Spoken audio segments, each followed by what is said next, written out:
kita berharap hal ini benar-benar bisa terwujud. Karena dekat-dekat pilkada seperti daerah lain, nih saya nak bilang Denpasar sering menjadi semata-mata pembentuk opini. Ya, untuk kepentingan politik. Kepentingan politik. Atau program politis lah. Terjadi penanaman kabel-kabel di bawah tanah, harus diimbangi oleh lampuisasi itu sendiri. Sehingga keindahan itu didukung oleh keindahan yang lebih indah lagi. Ya, keindahan plus terang kan begitu. Kalau indah tapi malam-malamnya gelap juga sama juga kayak gitu. Kembali lagi di channel YouTube Hanura Bali Official. Kita akan ngobrol-ngobrol santai dengan Tua Haji Ide Bagus Ketut Kiane, salah satu pengurus di DPD Partai Hanura Provinsi Bali. Ini soal penataan Kota Denpasar, Tua Haji. Beberapa poin pertama juga yang menarik perhatian adalah nanti penataan kabel-kabel yang semrawut ini. Nah, tapi sebelum ke sana, saya sampaikan Om Swastiastu dulu, Tua Haji. Ya, sedikit ini setelah pemilu juga seperti apa di awal. Ya, situasinya juga cukup menarik ya. Kalau nanti kita lihat juga program-program yang ada di Denpasar ini tentang penataan kabel yang semrawut ini, mungkin seperti apa masukannya Tua Haji ini? Terima kasih ya. Pertanyaan ini memang pertanyaan yang sering dibahas di kantor dewan ya, setiap pertemuan. Nanti kan ya akan ada kabel bawah tanah gitu ya? Ya, khususnya kami dari Komisi 3 yang membidang. Sering memang kita menyinggung kesemrawutan itu. Nah, ternyata sekarang dijawab oleh teman di eksekutif. Kalau itu benar terrealisasi, di mana harapan kita di dewan terisi.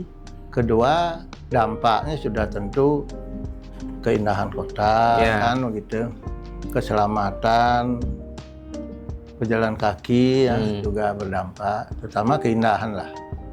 Cuma kita berharap hal ini benar-benar bisa terwujud. Karena dekat-dekat pilkada seperti daerah lain, nih saya nak bilang Denpasar sering menjadi semata-mata pembentuk opini. Ya, untuk kepentingan politik. Kepentingan politik. Atau program politis lah. Tapi saya rasa Denpasar enggak lah, karena memang sudah dipikirkan lama-lama ini oleh. Nah, kalau melihat program Kota Denpasar tentang penataan kota, kalau saya ikuti di media, sering baca, terus berkembang. Tuh. Kita senang, cuma ada harapan kita juga lampuisasi itu sendiri. Jadi kita jangan kalah sama Gianyar lah, sama Badung, kan dia punya lampuisasi begitu sudah terang, indah. Kota Denpasar ini butuh penerangan yang agak lebih lah, biar betul-betul kota kita sudah tidak terlalu besar, sehingga orang berpikir kota cuma segini berapa sih untuk lampuisasi, kan rakyat yang tidak ngerti selalu seperti itu.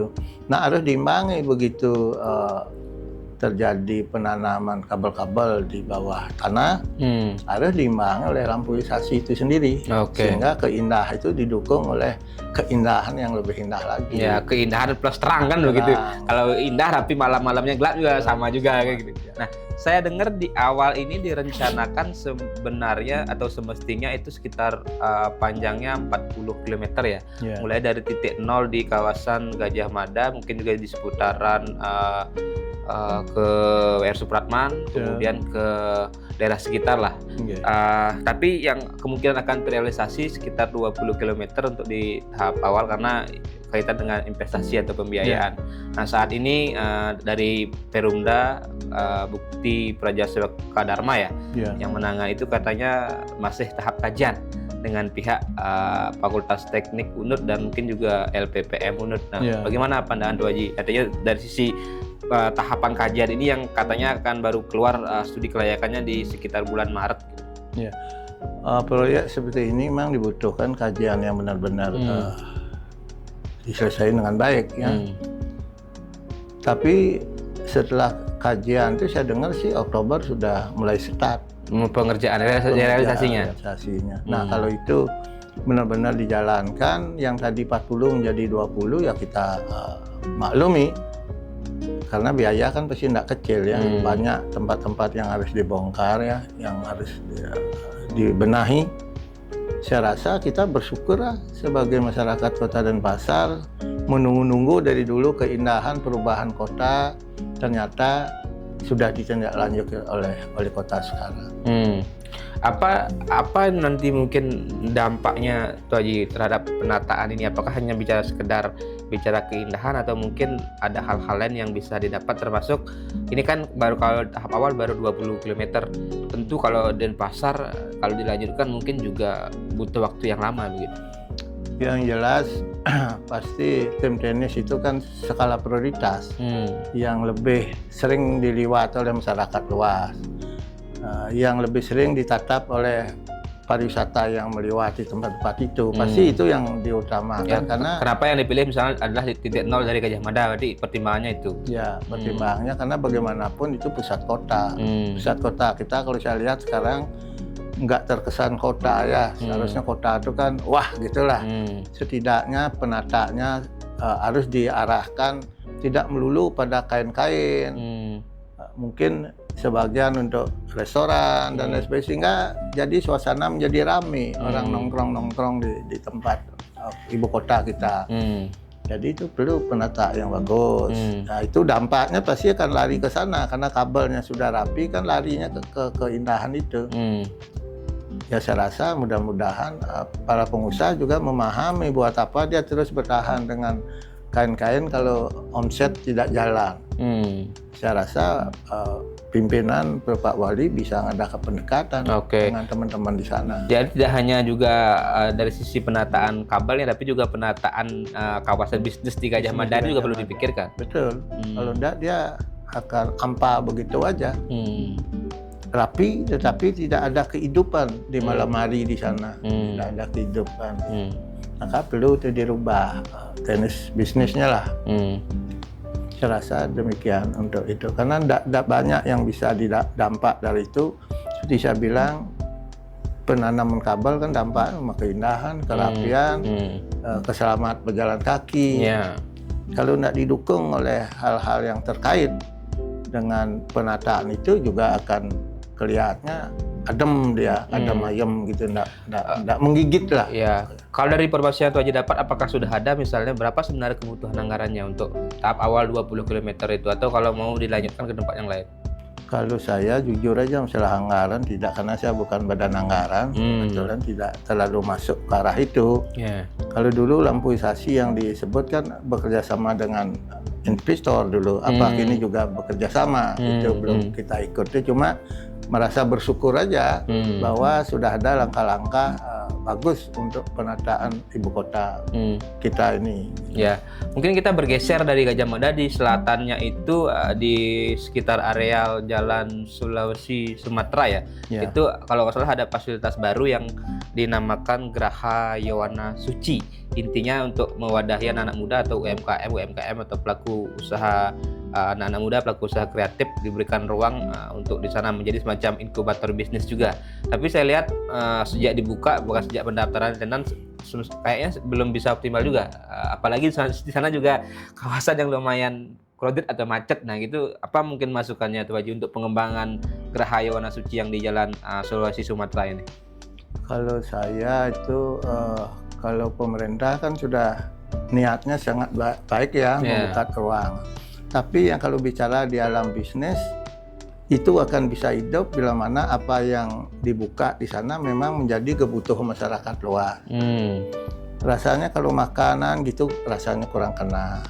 Nah sekarang generasi muda ini kan banyak punya kreatif yang tidak dapat ditemukan di tempat lain. Nah apa yang dia bisa perilaku diperbuat di sana yang tidak ditemukan di tempat lain. Dengan demikian baru orang beramai-ramai akan datang ke sana. Saya rasa kan generasi muda banyak punya kreatif. Buatlah sesuatu yang memang hanya ada di tempat mereka. Jadi dengan demikian orang akan ramai-ramai ingin tahu seperti apa. Nah waktu dia tahu tuh di sana benar-benar penyajiannya memang menjadi kebutuhan sehari-hari lagi. Nah, yang gini-gini, jangan yang menutun, buka, jual ini, makan ini ya. Kalau begitu saya rasa tidak akan berkembang. Memang tidak ngerti, dan pasar waktu buka di Pasar Badung juga mengalami juga seperti itu pada lantai-lantai tertentu. Nah, kita tidak habis pikir. Mungkin ya kembali pada pengusaha itu sendiri, sedang pemerintah sudah menyiapkan sarana yang begitu bagus, Sekarang kita para pengusaha ini harus punya ide-ide brilian untuk bisa menjadi gaya tarik daripada masyarakat itu sendiri. Oke, jadi kekhawatiran nanti malah yang di Geraha Yowana Suci ini sepi atau nggak diminati, kekhawatiran itu perlu dijawab, perlu diantisipasi lah juga. Iya, betul. Ya, betul, perlu diantisipasi lah. Kadang-kadang kan ya begitu dibuat, paling ya begitu-begitu aja. Artinya meriah hanya saat seremonial pembukaan saja, keselanjutannya nggak diurus gitu ya. Tapi yang pasti kan pimpinan kita ada kemauan dan diwujudkan nyata. Cuma kalau dampaknya belum bisa berkembang kan beliau kan tidak sampai sejauh itu mengerti juga tentang bagaimana menghidupkan tempat ini agar kepentingan pemuda yang tadi diharapkan bisa mengembangkan kembali kepada masyarakat yang luas juga untuk memberikan pemikiran agar itu bisa hidup kan. Jadi kita harus syukuri pemerintah telah mau menyediakan mungkin waktu survei analisa dari kampus mungkin pas, tetapi faktanya kalau ini tidak berkembang kan juga hasil penelitian juga berarti perlu kita pertanyakan, tidak selalu mengenai sasaran, biar jangan yang penting proyek jalan, jangan seperti itu. Tapi harus sudah dipikir bahwa dibuatnya ini pasti seperti pengusaha-pengusaha yang berhasil lah, karena dia merancang sudah dia pikirkan, begitu dia buka ya benar-benar berjalan. Oke, ini bukan hanya sekedar tadi program seremonial atau hanya untuk anggaran jalan kan begitu. Anggaran jangan sampai seperti itu lah. Nah, tadi kalau bicara soal hanya program anggaran jalan, sepertinya juga ada program atau pembangunan yang belum jalan ini. Saya nggak tahu ya update terakhir, tapi mungkin Tuh Haji bisa update karena ini mungkin juga di wilayah Tuh Haji, Embung di Sanur. Nah, itu kan dulu juga diwacanakan tidak hanya sebagai embung atau untuk cadangan air, tapi kan juga bisa menjadi ruang publik atau tempat wisata. Tapi saya lihat berapa kali saya lewat di jalan bypass di sana, embung itu kayak masih di portal atau ditutup gitu, belum dibuka gitu. Tapi padahal kan di sana ada jogging track saya lihat ya, yang mungkin bisa digunakan untuk fasilitas atau aktivitas publik. Gitu. Ya. Memang masyarakat sering mempertanyakan embung itu. Tadi seperti orang awam, saya kira itu hanya sekedar penampungan air gitu lah. Tapi setelah kita lihat penataannya begitu indah, berarti pasti ada kombinasi nih antara penampungan air dan kepentingan masyarakat untuk berkreasi di tempat itu. Itu minimal sebagai ruang publik, tempat olahraga atau karena ada juga track di sana. Betul, gitu. Dan lain sebagainya karena indah. Tapi kenyataannya belum terrealisasi dalam proses penggunaannya. Tapi ya setidak-tidak yang tadi kami melihat ke kanan sedikit agak jorok, sekarang sudah ada keindahan lah. Cuma sayang kalau anggaran sebesar itu tidak dimanfaat untuk mencari pendapatan, menunjang embung itu sendiri kan kasihan juga. Nah, apa masukan Tuh Haji agar embung ini juga bisa bermanfaat bagi publik, termasuk juga bisa bermanfaat untuk menggerakkan ekonomi UMKM atau masyarakat sekitar lah di daerah sana? Kalau tidak pemerintah yang membuka, mungkin cari pengusaha-pengusaha kuliner yang sudah terkenal, umpamanya Bu Weti, kambing di Kaliasem dan lain sebagainya. Kalau itu dimasukkan ke sana dengan sendiri, suasana menjadi hidup. Jadi jangan buka baru sekedar begitu. Untuk membangkit sesuatu yang tadi belum dikenal, yang begitu sepi, kita harus memberikan pancingnya dengan umpan yang begitu bagus. Jangan sekedar umpan buatan, ya umpan udang. Nah kalau ini umpannya memang makbeng gitu, umpannya Weti, umpan itu pasti orang ke sana. Rame dia mulai berkembang. Setelah itu baru masuk UMKM. Nah setelah itu silahkan kembangkan. Itu caranya memang harus pakai umpan-umpan begitu. Tapi apakah itu mungkin luput karena sekarang tahun politik gitu, jadi banyak program itu yang memang belum jalan. Tapi kan ini juga akan mau ada event politik lagi, ada pilkada serentak di bulan November. Memang setahun, kadang-kadang 1,5 tahun sebelum politik, kadang-kadang konsentrasi para penjabat juga tidak bisa kita pungkiri. Sebagian besar terbawa pikirannya ke sana. Kenapa? Pemilu, ya?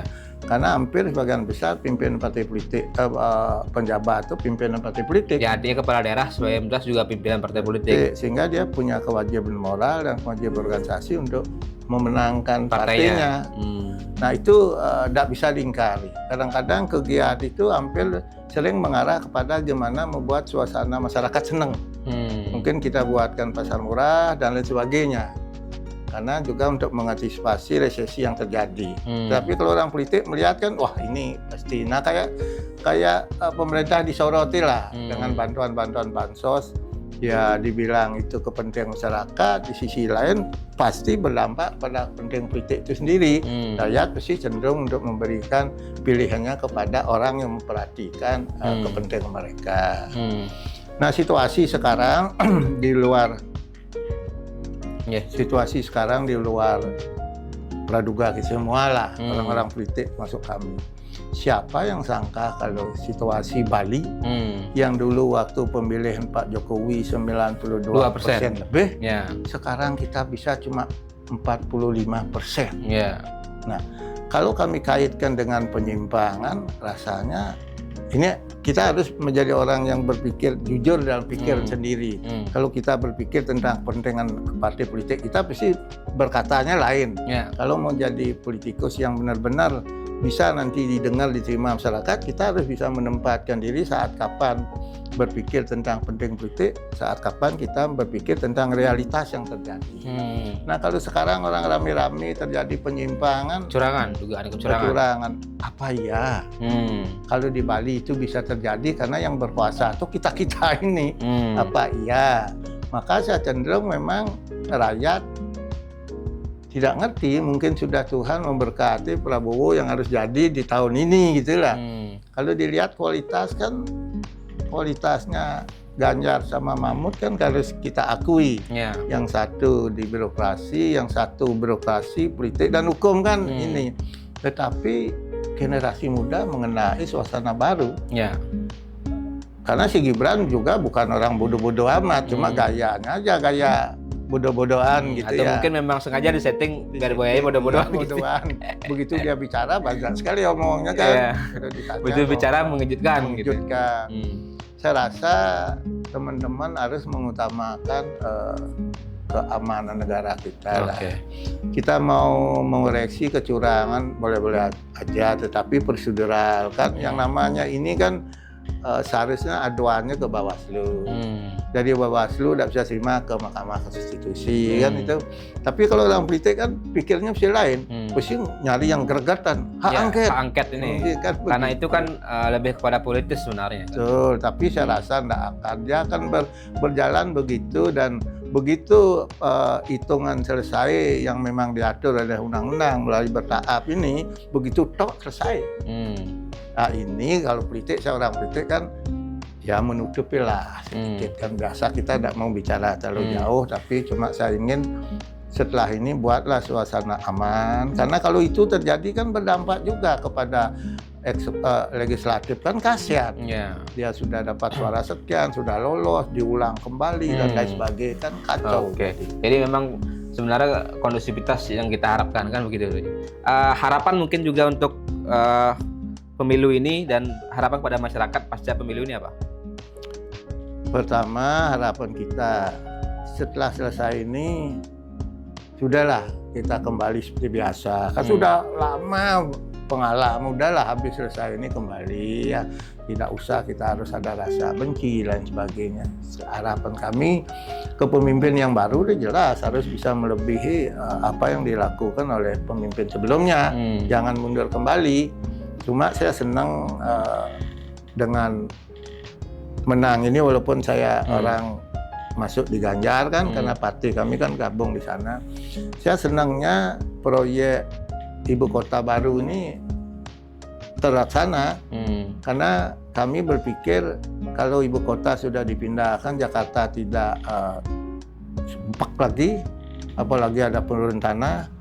Demonstrasi besar-besaran akan terbatas karena tempatnya jauh kan. Kalau di Jawa kan ruang lingkup yang sering demo itu kan di situ yang besar-besaran, dulu pernah sampai jutaan. Karena saya khawatir kalau ibu kota terus di demo, ibu kota terus lumpuh, negara kita bisa berat gitu. Karena hancur ini satu negara kalau ibu kotanya dilumpuhkan. Nah kalau ibu kota di sana sekarang ada, ya kalau orang-orang ekstrim yang ingin mengganggu kan susah juga kan. Jadi anak cucu saya berpikir akan tenang untuk Oke. ke depan. Oke, jadi memang tadi poinnya adalah tetap kondusivitas yang kita harapkan lepas dari apapun nanti hasil pemilu dan apapun juga ada gerakan-gerakan politik, tentu kita harapkan tidak mengganggu kondusivitas, Ya, betul. persatuan dan juga persaudaraan kita sebagai sebuah Betul. anak bangsa. Oke, untuk semua, Pak Haji, terima kasih. Oke. Nanti kita akan bahas isu-isu lainnya di kesempatan berikutnya dan kita akhiri. Salam Haji Nurani. Salam Hati Nurani.